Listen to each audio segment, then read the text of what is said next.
I went to the peace protest this Saturday in New York City in search of answers. What I found first was a cast of colorful characters. He's got a lot of personality for a dead guy. And I never thought I'd be like a militant nutball about this kind of thing, but I'm turning into one. I just think it's so Turning wrong. into a militant nutball? Yes. I even made some new friends. Nobody wanted them back in. It was the United Nations. You're lying about things like you always do. And they Oh, you must know me. How are you? Yeah, your face, yeah. I discovered quickly that war isn't the answer to disarming Saddam, but the answer itself was a little more elusive. How would you solve the problem? What do you think would work? I don't know, but I know that going in and bombing them and threatening the lives of civilians is not the answer. Why not send somebody and do it like another way? How do I think?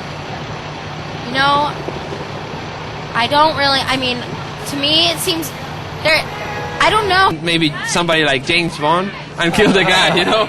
Patience is a virtue. I think we could, for lack of a better word, kill him with kindness. Maybe not just to kill the guy. Maybe it's just talking, you know, like through communication. There's got to be a way. How to go about it, I don't know, but I mean, that's the government's job to figure out. And thank you. War is not the answer.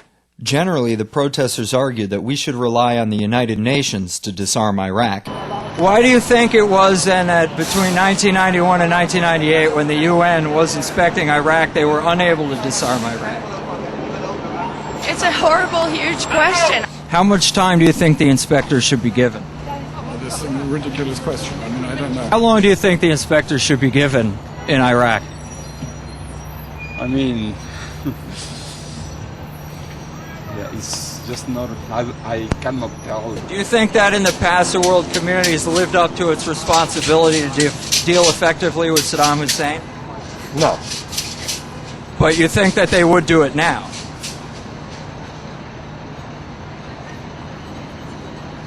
I don't think Saddam Hussein is the enemy. Is 8 years enough? No, this is a silly question. Who are you? Well, no, it's not, because they've already taken more than 8 years, Yeah. and they have not yet disarmed I Iraq. think this is the end of it. Thanks. I was beginning to get the sense that some of these protesters distrusted the president's motives. I think that it's not just about protecting Iraqis, it's about harming Iraqis and stealing the oil. It's obvious that there's other interests than just finishing with this problem. What is the real reason? So that we can drive SUVs that get 12 miles a gallon. I suspect that it is oil, but also I think that it's also closely connected with the control of water in the Middle East.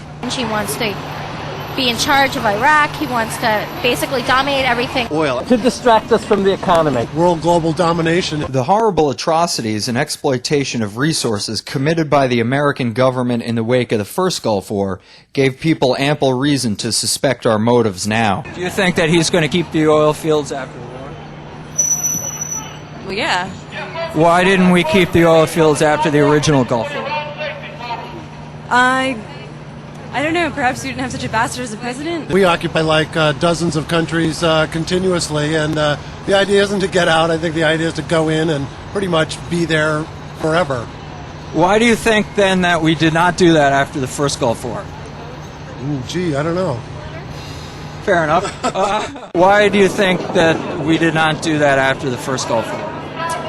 Well, that's a very good question. I'm not sure. I mean, why do you think that the United States didn't keep the Iraqi oil fields after the Gulf War in 1991? Well, I think they couldn't. They couldn't? That's what I think so. That I cannot answer. I'm not sure. But at least they acknowledge the good that the United States has done. They understand that no country has given more money in foreign aid or freed more people from the claws of tyranny. So we should allow him to stay in power to kill more. In other countries, do you not know how many people? Why don't you know that? Oh, you're so educated. And they didn't try to draw moral equivalence between the United States and Saddam Hussein's Iraq. Do you believe that Saddam Hussein has chemical or biological weapons? I believe that Bush has chemical and biological weapons. But you're not sure about Saddam Hussein? It doesn't worry me.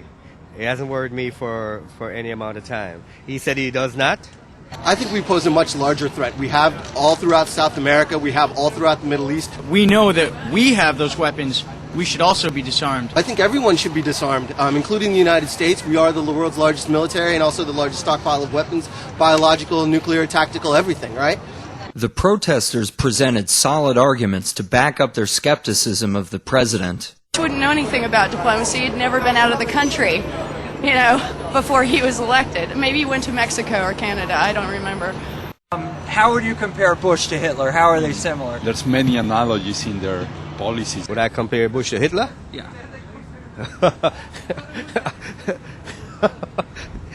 With the exception of the mustache.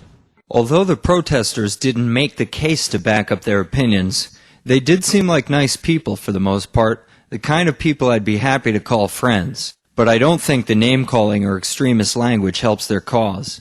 And hopefully, the more hot-headed among them will someday realize that mere disagreement does not make one evil.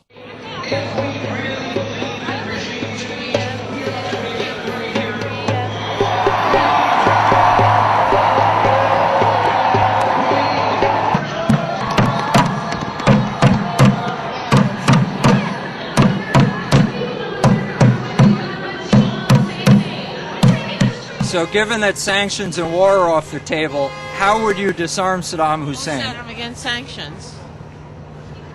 Oh, wait, did I? Wrong side. Wrong side. I'm sorry, I'm confusing you with someone else.